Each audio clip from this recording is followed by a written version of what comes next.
রিয়া, এই রিয়া, কোথায় গেলি রে? একটু আয় তো দেখি। শুনতে পাচ্ছিস আমার কথা? রিয়া, এই মেয়েটাকে নিয়ে আর পারি না। আর সকাল হলেই চোখটা একবার খুলতে পারলেই হয়, তাকে বাড়িতে আর দেখতে পাওয়া যায় না। সব সময় পাড়াতে পাড়া বলতে যায়।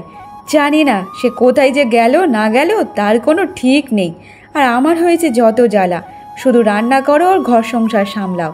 আর তখন সেখানে বাবলু চলে আসে। আরে ও গিন্নি, এত চিৎকার চেঁচামেচি কেন করছো বলো তো? তোমার গলার আওয়াজ পুরো গ্রামের সবাই শুনতে পাচ্ছে। কি হয়েছে বলো তো? এত বাড়ি মাথায় কেন উঠিয়ে রেখেছো? হ্যাঁ, তাই তো। আমি একটু কথা বললেই শুধু চিৎকার চেঁচামেচি হয়। আর একবার নিজের মেয়েকে দেখো না, চোখ খুললে তাকে আর বাড়িতে পাত্তা পাওয়া যায় না। জানি না সে কোথায় টোটো করতে গেছে, তা কে জানে। একটা কাজ তো তাকে দিয়ে হয় না।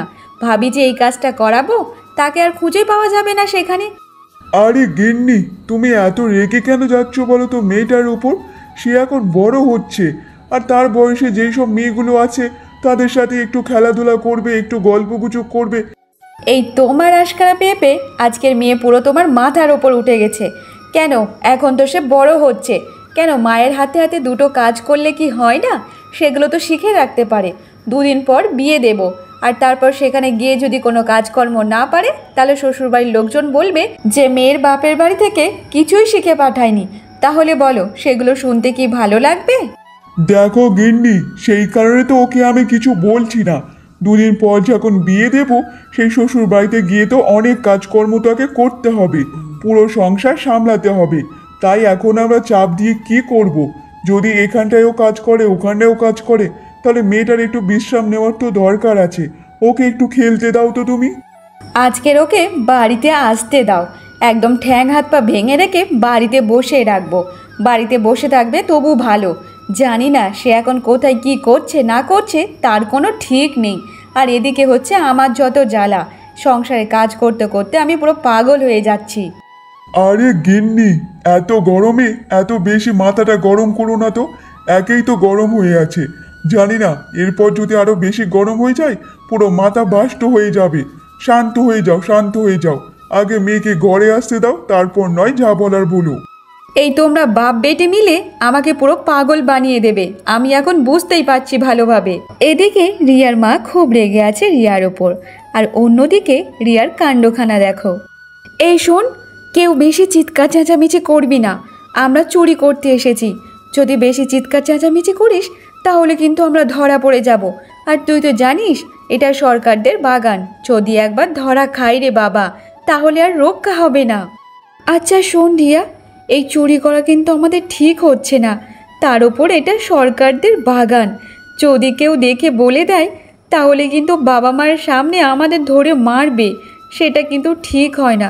চল আমরা বাড়িতে চলে যাই। আর কেন এমনভাবে বল বদনামটা খাবো?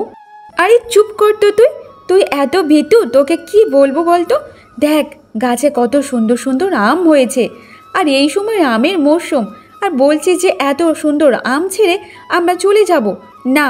আজকের এই কিছু আম পেরে আমরা তারপর বাড়িতে যাব, বুঝেছিস? আরে হ্যাঁ রিয়া দিদি, তুমি ওর কথা শোনো না তো। তুমি আম পারো, আমরা সবাই তোমার সাথে আছি। আর এত সুন্দর সুন্দর আম গাছে পেকে আছে, তাহলে আমরা কেন খাবো না বলো তো? এই সরকাররা খুব বাজে আছে, ওদের গাছের আম আমরা চুরি করে নিয়ে যাব। তোর ঘটে তো একদম বুদ্ধি শুদ্ধি কিছুই নেই। একটা বাচ্চা মেয়ে হয়ে আমাদেরকে কতটা সাহস জোগাচ্ছে, আর তুই একটা ভিতর ডিম। ওই সরকার কতটা স্বার্থপর একটা মানুষ, সবার ওপর অত্যাচার করে। আজকে সুযোগ পেয়েছি, ওদের বাগানে কেউ নেই, তাহলে আমরা কেন চুরি করব না? বেড়ে নিয়ে যাব সব আম। চল দেখি। ঠিক আছে, যেটা ভালো মনে করি সেটাই কর। কিন্তু যদি ধরা না পড়ি তাহলে তো খুব ভালো। আর যদি একবার ধরা পড়ে যায় রে, তাহলে আজ আর রক্ষে নেই। তারপর রিয়া এবং তার বান্ধবীরা সবাই মিলে সরকারদের গাছ থেকে আম চুরি করে নিয়ে তারা বাড়িতে চলে যায়।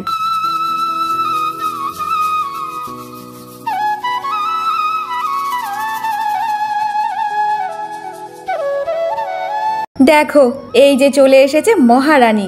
সারা পাড়া বুলে বুলে সেই দুপুরবেলা বাড়িতে এসেছে। তা মহারানী আজকে বাড়িতে না আসলে হতো না? যেখানে ঘুরতে গিয়েছিলে সেখানে তো খাওয়া দাওয়াটা সেরে ফেলতে পারতে। বাড়িতে এসে কী লাভটা হলো দেখি শুনি। বাবা, এই সব সময় মা না মাথা গরম করেই থাকে। কি বলবো? কেন মা, আমি কি একটুখানি খেলাধুলা করতে পারি না নাকি?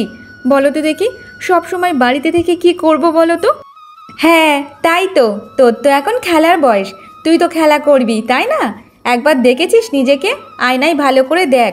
বিয়ের বয়স হয়ে গেছে আর বলছিস যে এখন খেলার বয়স হয়েছে।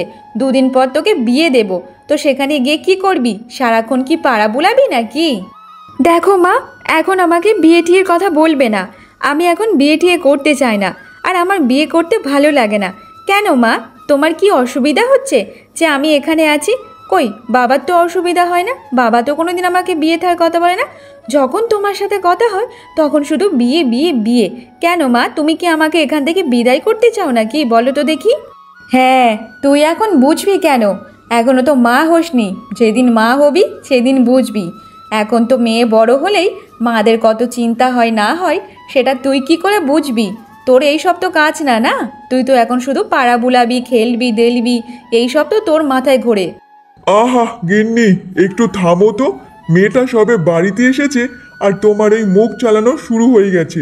আচ্ছা মা, বলতো দেখি এতক্ষণ কোথায় ছিলিস, বলতো দেখি। বাবা, তুমি রাগ করবে না তো? তাহলে আমি বলছি কিন্তু সত্যি কথা। শোনো বাবা, আজকে না সরকারদের বাগান থেকে আম চুরি করেছি আমরা সবাই, আর আমগুলো নিয়ে আমি আমাদের রান্নাঘরে রেখে দিয়েছি।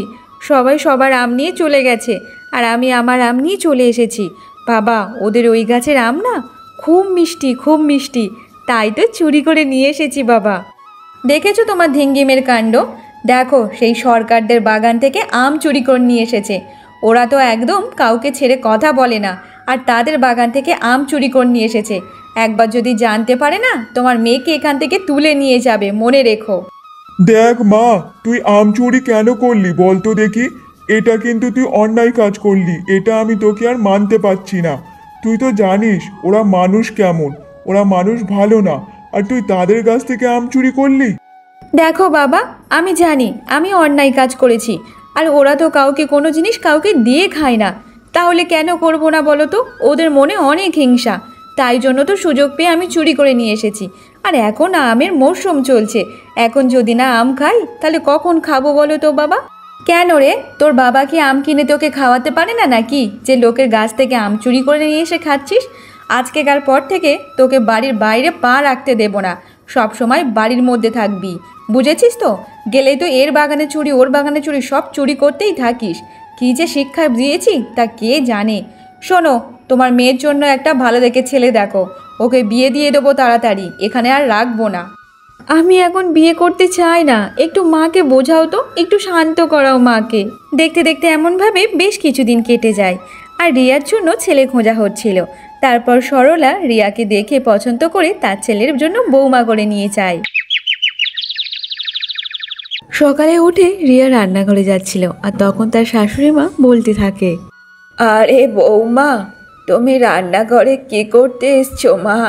আমি রান্নাঘরে চা বানাতে এসেছি, আর আপনারা চা খাবেন, তাই জন্য সকাল সকাল উঠে তাই চা বানাতে এসেছি। আগে যখন বাড়িতে ছিলাম তখন তো কোনো কাজ করতে হতো না, সবসময় মা তো আমার পিছনে চিৎকার করতেই থাকতো কাজ করার জন্য। আর এখন শ্বশুর বাড়িতে এসেছি, যদি কাজ না করি তাহলে কি এমনি হয় বলুন তো মা? তাই জন্য চা বানাতে এসেছি মা। দেখো বৌমা, তুমি আগে বাপের বাড়ি কি করেছো না করেছো তা আমি দেখবো না মা, এখন থেকে তুমি আমার বাড়ির নতুন সদস্য। আর শোনো মা, তুমি এখন অনেক ছোট আছো, যাও এখন গিয়ে একটু ঘুমিয়ে নাও, আমি নয় বাড়ির সব কাজ দেখে নেব।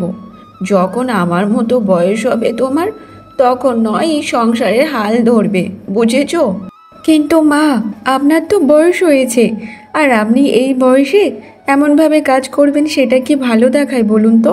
আর শুনুন, আমি সব কিছু কাজ করতে পারবো, আপনি অত চিন্তা করবেন না তো। দেখো বৌমা, আমি যেটা বলছি মা সেটাই করো, আর আমি পারবো। তুমি তো আমার বাড়ির লক্ষ্মী, আমার আর একটা মেয়ে যেমন আছে, তুমিও তো আমার আর একটা মেয়ে। শোনো মা, তুমি যাও একটু ঘুমিয়ে পড়ো তো, এত কাজকর্ম নিয়ে তোমাকে ভাবতে হবে না। আমি সামলে নেব সব কিছু, বুঝেছ? তখন রিয়া মনে মনে ভাবতে থাকে, আরে আমার শাশুড়ি মা এত ভালো, আমাকে তো কোনো কাজকর্ম করতেই দিচ্ছে না, বলল আমাকে গিয়ে একটু ঘুমাতে। বাহ, এমন শাশুড়ি মা পাওয়া তো ভাগ্যেরই ব্যাপার।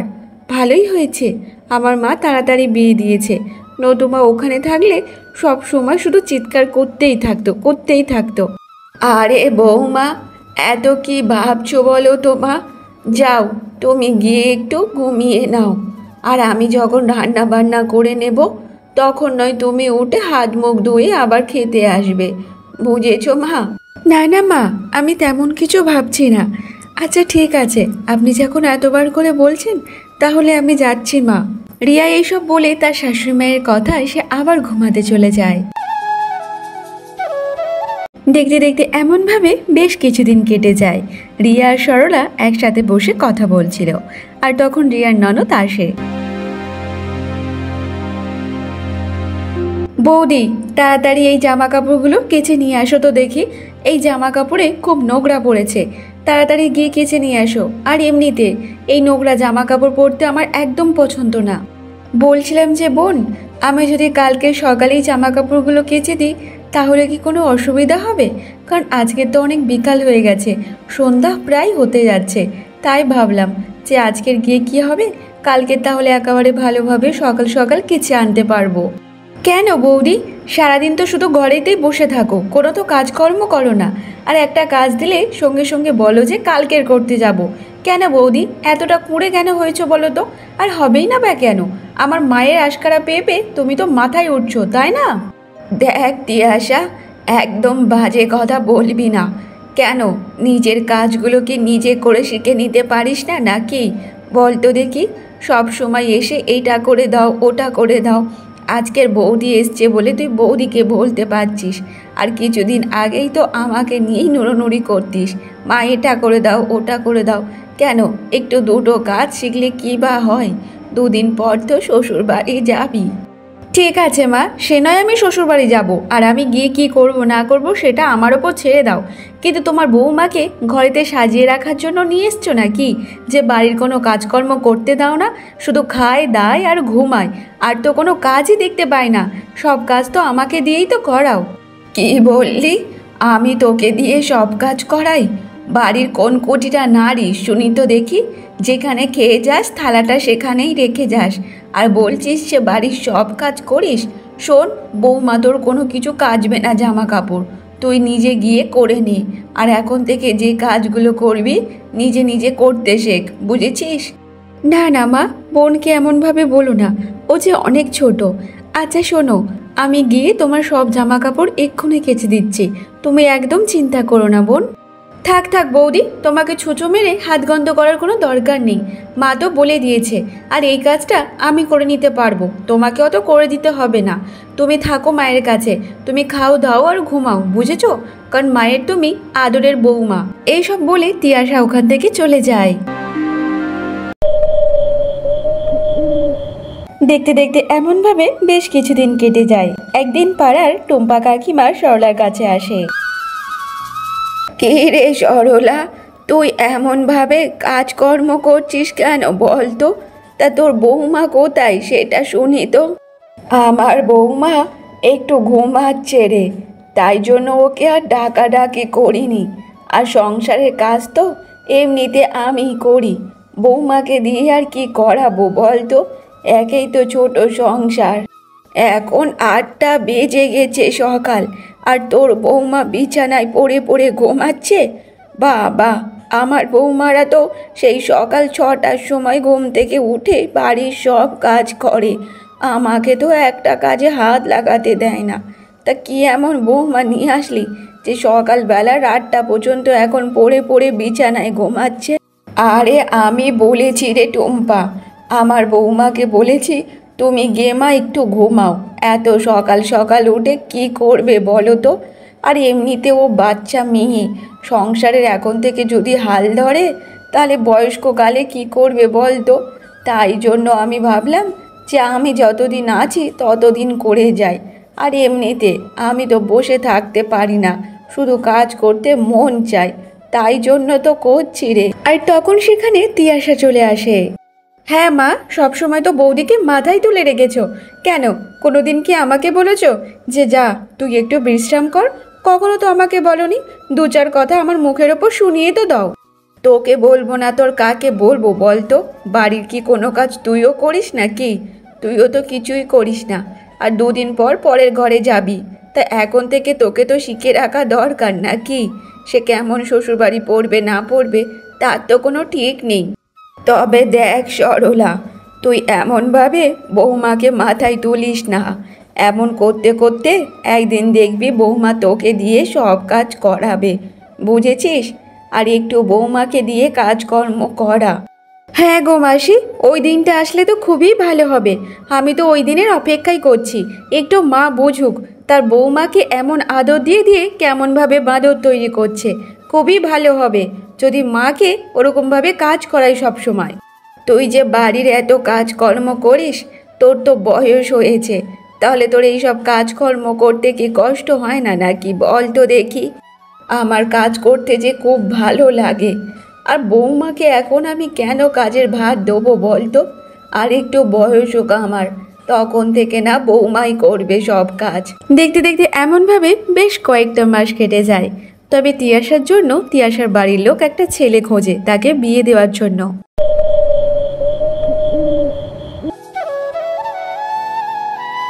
শোনো গিন্নি, সামনে তো তিয়াশার বিয়ে।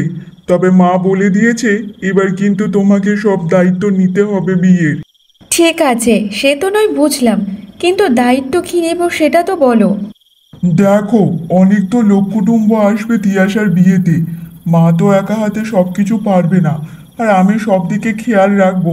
তারপরেও যদি একটু কাছে ভুল টুল হয়, তাই বলছি তুমি একটু সব দিকে নজর রেখো। আচ্ছা ঠিক আছে, তুমি অত ভেবো না, আমি সব কিছু দিকে খেয়াল রাখবো। তিয়াশার বিয়ে সব কিছু ভালোভাবেই কাটবে, তুমি অত চিন্তা করো না তো। আর হ্যাঁ, মাকেও বলে দিও চিন্তা যেন না করে, আমি সব দিকে খেয়াল রাখবো, বুঝেছো? দেখতে দেখতে এমনভাবে আরও বেশ কিছুদিন কেটে যায়, আর তিয়াশার বিয়ের দিনও চলে আসে। আজ তিয়াশার বিয়ে, তবে তিয়াশার শ্বশুরবাড়ি থেকে কিছু দাবি নিয়ে তিয়াশাদের বাড়িতে বলেছে। দেখো দিদি, আমরা যা দাবি দাবা করেছিলাম তা আপনারা সব কিছুই দিয়েছেন। তবে আমাদের বাড়িতে একটা নিয়ম আছে, আমরা যেই মেয়েকে আমাদের বাড়ির বউ করে নিয়ে আসবো সেই মেয়ের বাড়ি থেকে যেন সীতাহার দেয়। আর সীতাহার ছাড়া আমার ছেলের সাথে তাকে বিয়ে দেওয়া যাবে না, তবে সীতাহারটা দিতেই হবে। কিন্তু দিদি, এই মুহূর্তের মধ্যে সীতাহার কোথায় থেকে পাবো বলুন তো? একে তো বিয়ের অনেক খরচা হয়ে গেছে, তার ওপরেই সীতাহার। এখন তো আমাদের পক্ষে সম্ভব না, কিন্তু আমার মেয়ে যে লগ্নাবশটা হবে। আপনি এমনটা করবেন না দিদি, আপনি একটু বুঝুন আমাদের ওপর থেকে তাহলে কি যাবে। আমার যা বলার আমি বলে দিয়েছি, তবে সীতাহার যদি আপনারা দিতে পারেন তাহলে মেয়ের সাথে ছেলের বিয়ে দেব। তবে এই সীতাহার নিয়ে তারা অনেক চিন্তায় পড়ে যায়। তবে তখন রিয়া তার শাশুড়ি মাকে বলতে থাকে, মা একটা কথা বলি, আমার বিয়ের সময় আমার মা বাবা আমাকে একটা সীতাহার দিয়েছিল, তবে এখন আমাদের বিপদের সময় এসেছে, সেই সীতাহারটা আমি বোনকে দিচ্ছি, কারণ বিয়েটা হওয়ার দরকার মা। আর যদি কখনো বোন সীতাহার বানাতে পারে তখন নয় আমার সীতাহার আমাকে আবার ফেরত দেবে, তাতে কোনো অসুবিধা নেই মা। এমনটা করো না মা, তোমার বাবা মা অনেক কষ্ট করে তোমাকে একটা সীতার হার বানিয়ে দিয়েছে, আর তুমি বলছো সেটা আমার মেয়েকে দেবে। না না মা, থাক, আমার মেয়ের বিয়ে ভেঙে যায় যাবে, তবু তো কিছু করার নেই মা। তোমার হার তুমি তোমার কাছে রাখো মা। মা এমনভাবে বলবেন না তো, এখন যে একটা বিপদের সময়, আর এখন এমনভাবে যদি মেয়ে লগ্নভ্রষ্ট হয় তখন কি হবে বলুন তো? আপনি এত বেশি চিন্তা করবেন না, আমার সীতাহারটা আমি বোনকে দিচ্ছি, আর বোন তো আমার নিজেরই, আমি কেন দেব না বলো তো? তুমি চুপ করে থাকো মা, একদম কোনো কথা বলবে না, আগে ভালোই ভালোই বিয়েটা হতে দাও। তাদের শাশুড়ি বৌমার এমন কথাবার্তা পাশের ঘরে দাঁড়িয়ে দাঁড়িয়ে তিয়াশা সব কিছু শুনে নেয়।